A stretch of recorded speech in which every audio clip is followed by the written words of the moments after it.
Girl with a Basket of Fruit is the latest album from experimental art rock band Xiu Xiu. Xiu Xiu's music is often just sort of like portraying humanity as harrowing as it possibly can do. And you know, that's kind of like the MO with Xiu Xiu. They're trying to make really unsettling, disturbing, and like striking music. And with this new one in particular, I believe the concept or just kind of lingering theme with this record is the mistreatment of women throughout history. I think that's like the whole concept here. Hence the title Girl with Basket of Fruit. I think that image in your head of like a girl with just like an innocent girl with a basket of fruit, like that's just sort of like a direct contrast to the very deranged and psychotic nature of what's happening on this album. Lyrically, I think that's kind of the idea there. That's just how I'm taking it. Could be wrong, you know, because you got songs on this thing like Amargi v Moo and Mary Turner, Mary Turner. Both seem to be pretty clearly just about just like women being attacked and just like scared and afraid and murdered and lynched and shit, especially Mary Turner, which is about the lynching of Mary Turner. This track is definitely the one that I find the most sort of unsettling to listen to. It's pretty fucking morbid. Amargi v Moo though definitely seems to capture sort of just like the frustration and fear that comes in being a victim of all of this.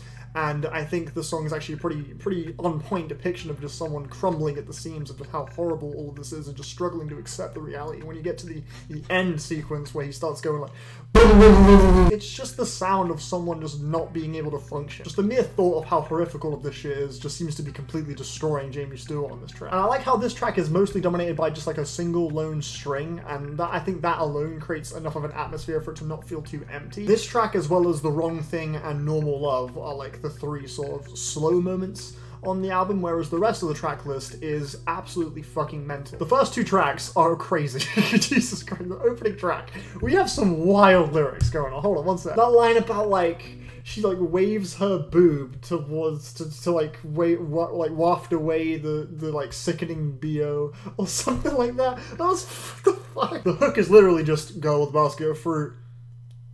Girl with a basket of fruit. Everything about this song is just such a sensory overload, and I think that's like where the enjoyment, for me at least, for the most part, comes from. It's just how busy these tracks are, how fucking warped they are. Like the second track, I don't know how the fuck to take the second track. This shit is really fucking deranged. Like the sirens that are going off, they sound so fucking like, what the fuck? And then like the way this track ends is fucking mental. Like, okay, it comes out as a joke. I also think placing this track before Amargi v Moo is quite clever, because it's just saying like a knuckle, a short life in the ribs. It just comes out as a joke, like, you know, just violence, like all this horror. It just comes out as just like people don't take it seriously, you know. And then you have the second track where he's like trying to comprehend it. He's losing his mind, he's going blah blah blah blah blah. And then that kind of relates to how I take that part in Amargi v Moo where he starts going insane. Like, do I take it as a joke? Because it sounds kind of goofy and out of place. Like, do I laugh at this? But it's fucked up, like, what's happening in the bigger context of the song. I think all of this, though, it comes together to just kind of portray just, like, insanity and chaos and horror in just a really musically stimulating and just emotionally stirring way that I find pretty compelling, although there are some tracks that I think do kind of tend to favor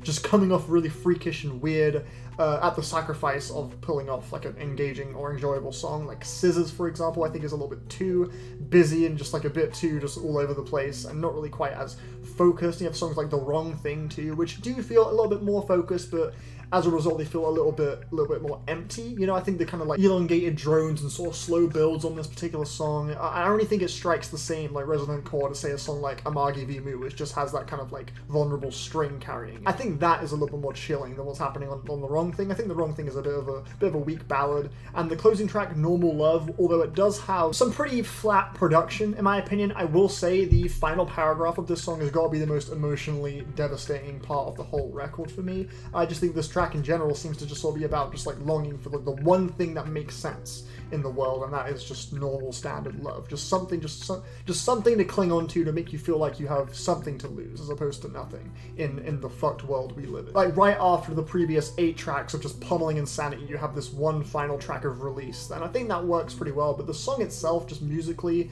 isn't really that engaging to me. The kind of lo-fi sort of like piano chords on this track, they don't really do much for me. They sound a little bit draining. I don't really find the song musically that interesting, but I think as a closer it kind of works. I wish the song Ice Cream Truck kind of exploded a little bit more. It's only 2.5 minutes long. I feel like there was a lot more potential to be explored on that track, because I do love that part where Jamie's vocals get all distorted and echoed out, and then that weird like creepy string comes in. I think it gets really interesting there. But the atmosphere and tone the song was building from that point onwards just kind of fizzles out into the next track, Pumpkin Attack on Mummy and Daddy, which is my favorite track here. That track is so sick. The bass on that song is intimidating as shit. It's provocative. The vocal samples are fucking wild. If you want to see a human being, you're not my mom. And when the drums come in, the groove is so dope. What the fuck? Yeah, dude, honestly, Pumpkin Attack, man, that song is awesome. So yeah, this is definitely one of the most entertaining and simultaneously disturbing Xiu Xiu releases to date. And I liked it, didn't love it, didn't adore it. Definitely think there are points where it's kind of shooting to just come off really freakish and weird as opposed to be super compelling like that. And it can end up just being a bit of an awkward balance at points. But, you know, overall, definitely found it entertaining, definitely found it intriguing. I definitely think it's worth trying. It's one of the most strange and unique listens of the past few years, for sure. I'm feeling a strong 7 out of 10. Hope you enjoyed the review. I'll see you on the next one. Bye!